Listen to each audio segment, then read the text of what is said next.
2021 നടന്ന പ്രതിഷേധ മാർച്ചിലെടുത്ത കേസിൽ എസ്.എഫ്.ഐ നേതാവ് ഐഷി ഘോഷിന് ആശ്വാസം. ജാമ്യമില്ലാ വാറണ്ട് കോടതി റദ്ദാക്കി. നേരത്തെ അയച്ച സമൻസിന് ഹാജരാക്കാത്തതിന് 1000 രൂപ പിഴയും ചുമത്തിയിട്ടുണ്ട്. വാറന്റ് റദ്ദാക്കിയതിലൂടെ ഐഷി ഘോഷിനെ പിടികൂടാനുള്ള ഡൽഹി പോലീസിന്റെ നീക്കത്തിന് തിരിച്ചടിയാണുണ്ടായത്.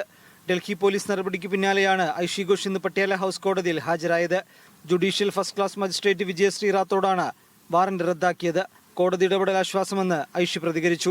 They want to hunt down activists now, use older cases to harass us. But we want to send a message to the Home Minister that under your Home Ministership this is happening.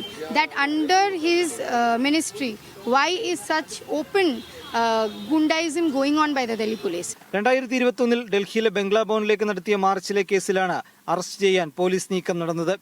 ഒരു തവണ ഐഷി ഹാജരാകാതിരുന്നതിനെ തുടർന്ന് arrest warrant പുറപ്പെടുവിച്ചതിനെതിരെ കോടതിയെ സമീപിക്കാനിരിക്കെയാണ് തിടുക്കത്തിലുള്ള police നടപടിയെന്നും Jantar മന്ദറിലെ സമരത്തിന്റെ മുഖങ്ങളിലൊരാളായ ഐഷി ഘോഷിനെതിരായ പ്രതികാര നടപടിയാണിതെന്നും CPM വിമർശിച്ചിരുന്നു. Media 1 Delhi.